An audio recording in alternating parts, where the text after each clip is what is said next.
So we're here to talk about our book, The Offensive Internet, Speech, Privacy, and Reputation, which is published by Harvard University Press in 2010.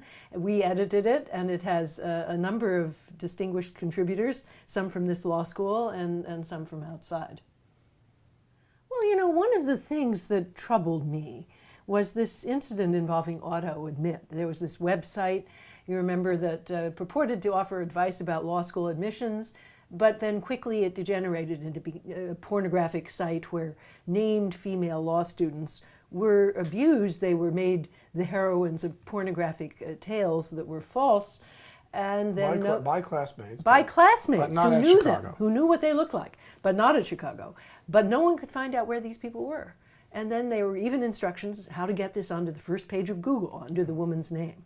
And then when these women, who were very high-achieving law students, went for jobs, their employers Googled them, and even if they didn't believe these stories, the women were tainted and they didn't get jobs. So here we see that anonymously, very immature, cruel people can just abuse their classmates and get away with it.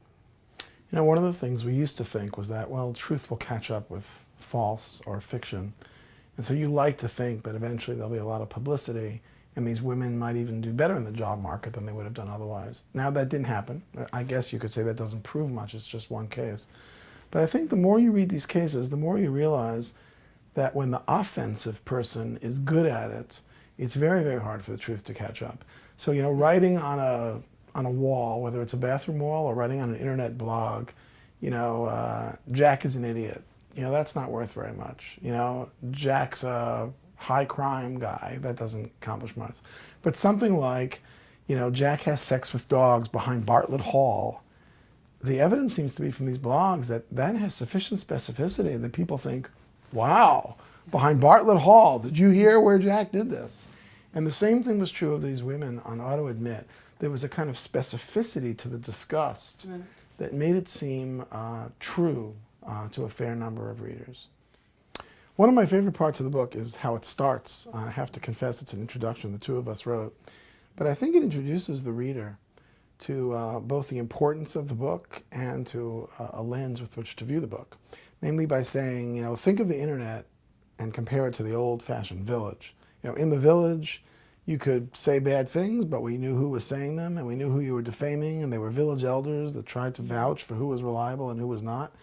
And then, you know, if you didn't like the way the treatment was, or you turned out to be an unreliable person, you would migrate to another village where they would probably treat you with some suspicion for a couple of centuries, whatever, until you established your reputation there. So outside the village, we find that law is really much more important because we don't have these feedback devices and gossip devices that anthropologists are you know, love to point to. And so law plays that role. And so the irony of the internet is that we've moved from the village to a cosmopolitan world with law to this new kind of village that's lacking a lot of the village controls. And one way, one kind of suggestion in the book is, hey, let's reassert the village by having people monitor their internet sites and behaving like the village elders. And the other is, let's be more like the cosmopolitan world and bring law in.